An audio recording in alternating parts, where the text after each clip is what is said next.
Calling all trail runners. Hoka Speedgoat 5. It's in the house. What's going on, guys? Welcome back to the channel. Today we are going to be discussing the long-awaited, most anticipated shoe of 2022 for trail runners, and that is the Hoka Speedgoat 5. So let's talk price point for the Hoka Speedgoat 5s. If you go to Hoka.com, you'll see that the price point on the Speedgoat 5 is $155.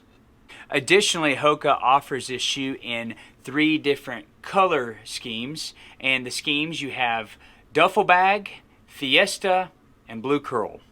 Coral? Let's talk about the specs of the Hoka Speedgoat 5. So we have 33 millimeters in the heel, 29 in the forefoot, giving us a 4 millimeter drop for the Speedgoat 5s.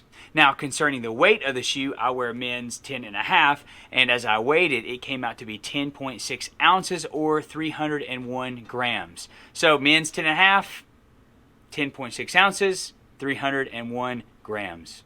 Talk about the upper on the Speedgoat 5s. So according to Hoka, this is made with a doubled layered jacquard engineered mesh.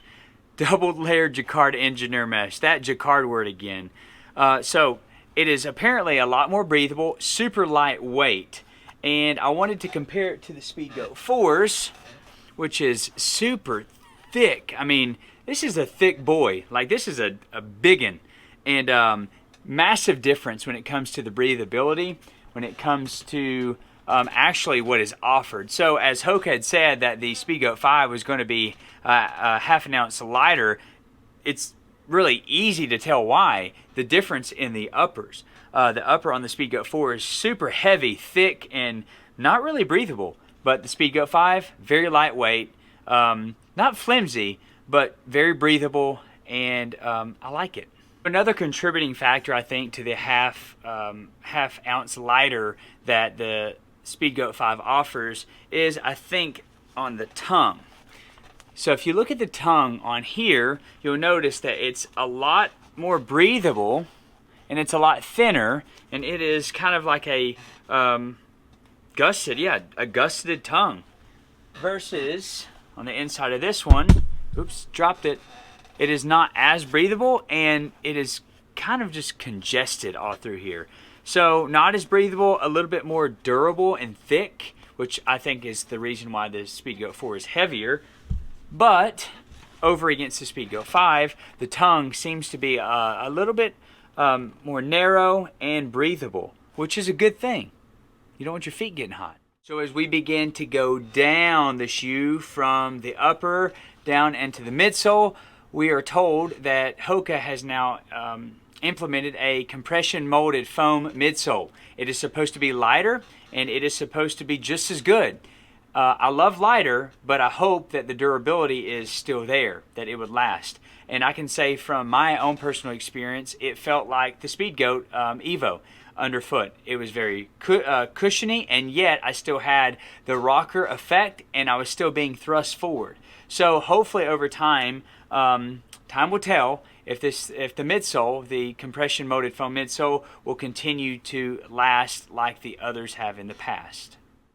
So we started from the top, from the upper to the tongue, down to the midsole, and we're going to go all the way to the very bottom to the outsole.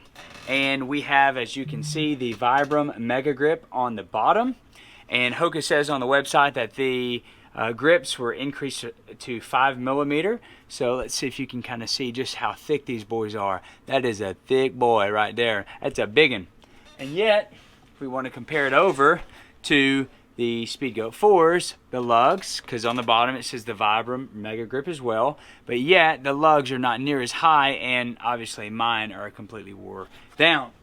But nevertheless, we have 5 millimeter lugs on the very bottom, and these things are spiky. I mean, they are ready to grip. And if you've never ran in the Speedgoats before, I'm telling you what, you can get on some rough terrain and it will hold you up. I mean, legitimately will hold you up. And that is what I love about the Speedgoats, is here in Las Vegas when I go trail running, I am held up on the trails by these things. It's not so much my legs hold me up, but the shoes. They literally stick them. They stick to the rocks, which is a good thing, and it's because of the Mega Grip. Another big update that we see on the Speedgoat 5s is the heel collar. The heel collar. Here's the heel collar on the Speedgoat 4s, and here's the heel collar on the Speedgoat 5s.